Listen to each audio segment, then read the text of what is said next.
Hi, அனைவருக்கும் வணக்கம். Welcome to my YouTube channel. இன்றைக்கி நம்ம தேங்காய் பருப்பு எப்படி செய்கிறதுன்னு பார்க்கலாம் வாங்க.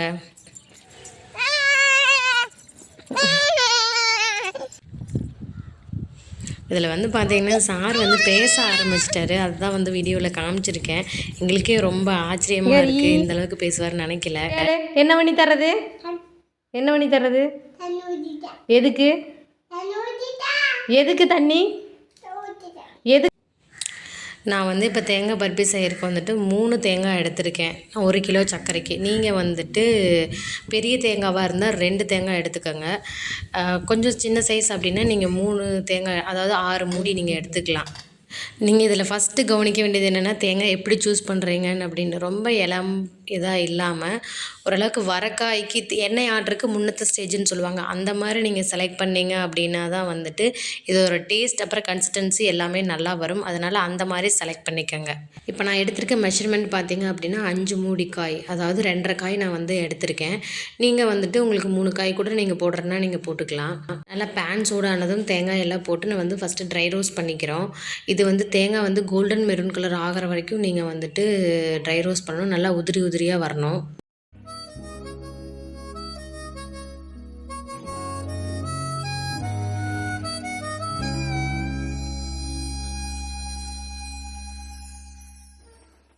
இப்போ பார்த்தீங்கன்னா இந்த அளவுக்கு உதிரி உதிரியாக வர்ற அளவுக்கு நீங்கள் ட்ரை ரோஸ்ட் பண்ணணும். இந்த ட்ரை ரோஸ்ட் ஆனதும் நான் இன்னொரு தட்டத்தில் போட்டு ஆற வச்சுட்டேன்.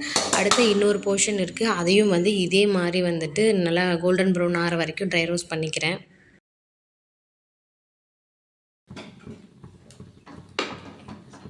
வெள்ளை கலராக இருக்கிறது மஞ்சள் கலராக ஆயிரும்மா, அந்த கலர்.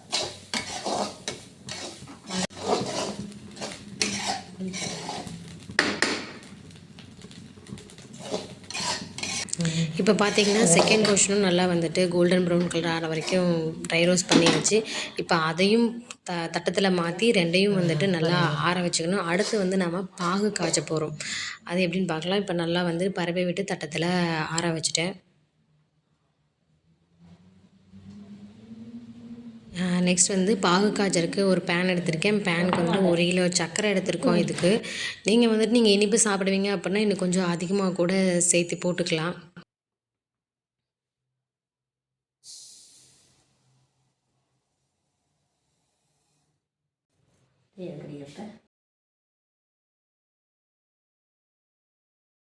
இப்போ நான் இந்த பாகுக்கு 6 லிட்டர் தண்ணி ஊற்றிருக்கேன். நீங்கள் இதே அளவுக்கு ஊற்றுனீங்கன்னா போதும். கம்பி பதம் வர வரைக்கும் நாம் ஒத்த பதம்னு சொல்லுவாங்க, அது வர வரைக்கும் நம்ம பாகு காய்ச்ச போகிறோம். அந்த கன்சிஸ்டன்சி வரணும். உங்களுக்கு நார்மலாக கம்பி பதம் வர்றதுக்கு 8 to 10 மினிட்ஸ் ஆகும் கரெக்டாக எக்ஸாக்டாக. அந்த டைம் மட்டும் நம்ம மிஸ் பண்ணிட்டோம் அப்படின்னா அதுக்கப்புறம் அந்த பதம் வர வைக்கிறது ரொம்ப கஷ்டம். அதுக்கப்புறம் மறுபடியும் திரும்ப சர்க்கரை ஆயிரும். ஏன்னா எங்களுக்கு இப்படி தான் ஆயிடுச்சு. அதனால தான் நான் வீடியோக்கு முன்னாடியே இதை நான் உங்களுக்கு சொல்கிறேன். வெறும் கதை பேசிட்டு நான் நிறைய டவுட்ஸ் எல்லாம் கேட்டேன் அம்மா கிட்டே. அம்மா அதுக்கு பதில் சொல்லிகிட்டே கலரிகிட்டே இருந்தாங்க. பட் இருந்தாலும் அந்த 1 செகண்டை அதை மிஸ் பண்ணிட்டாங்க. நல்லா கொதிச்சு எல்லாமே வந்துச்சு. ஆனால் கம்பி பதத்தை நாங்கள் மிஸ் பண்ணிட்டோம். நீங்கள் இந்த மாதிரி பண்ணிடாதீங்க. அதனால தான் நான் முன்னாடியே சொல்கிறேன். 1க்கு 2 டைம் சொல்லிட்டேன். நல்லா பார்த்துக்கங்க.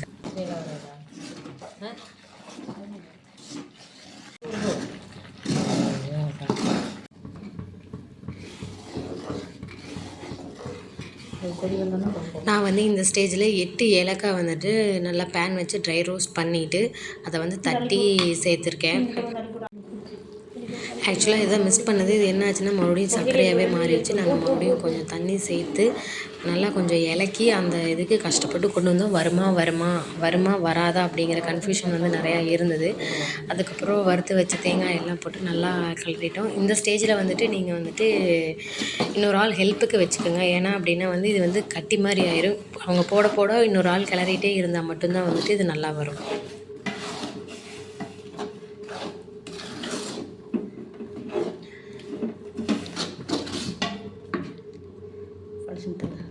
நீங்கள் தேங்காய் போடுற ஸ்டேஜில் அடுப்பு லோ ஃப்ளேமில் இருக்கிற மாதிரி பார்த்துக்கோங்க. ஃபுல்லாக வேண்டாம், லோ ஃப்ளேமில் இருக்கிற மாதிரி பார்த்துக்கோங்க.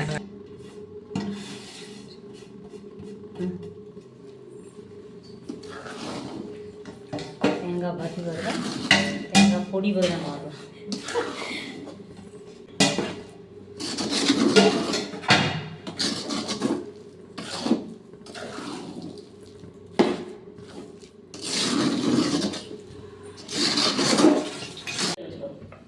அம்மா சொல்லியிருந்தாங்க பார்த்தீங்களா, தேங்காய் பருப்பி வருதா தேங்காய் பொடி வருதான்னு தெரில அப்படின்ட்டு. பார்க்கலாம் ஃபைனலாக எப்படி வருதுன்னு.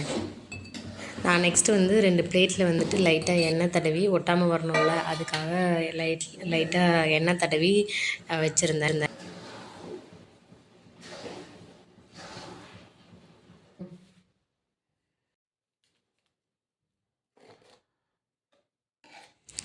நல்லா எண்ணெய் தடவினதுக்கப்புறம் வந்துட்டு இதை வந்துட்டு அந்த பிளேட்டில் போட்டு நல்லா ஆற விட்டுறணும்.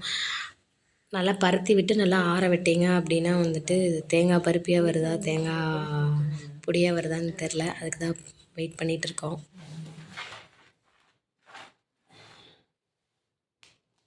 ஆன் பண்ணி வச்சுக்கிறேன். நம்ம இப்போ இந்த ஸ்டேஜில் வந்துட்டு கொஞ்சமாக பொட்டுக்கடலை போட்டோம் அப்படின்னா வந்து டேஸ்ட் ரொம்ப நல்லாயிருக்கும். அதனால் வந்துட்டு ஒரு 50 கிராம் பொட்டுக்கடலை வந்து இதுக்கு போட்டிங்கன்னா கரெக்டாக இருக்கும். நல்லா போட்டு பரப்பி விட்டுக்கோங்க.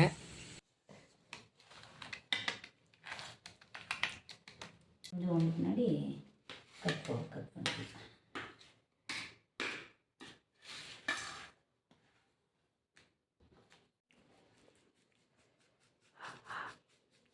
சக்ஸஸ் கோணையாக போயிடுச்சு.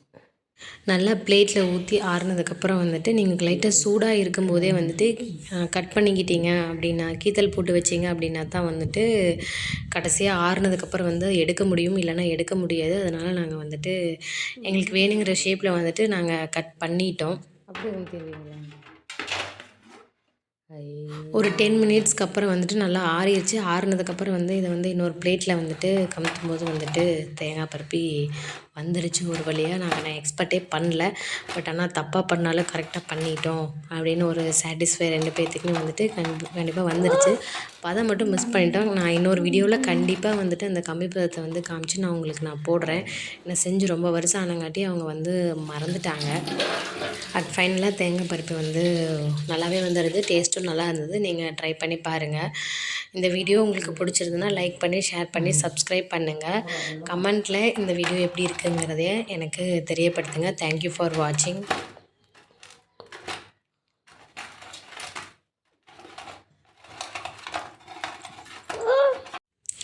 Keep supporting. டாடா.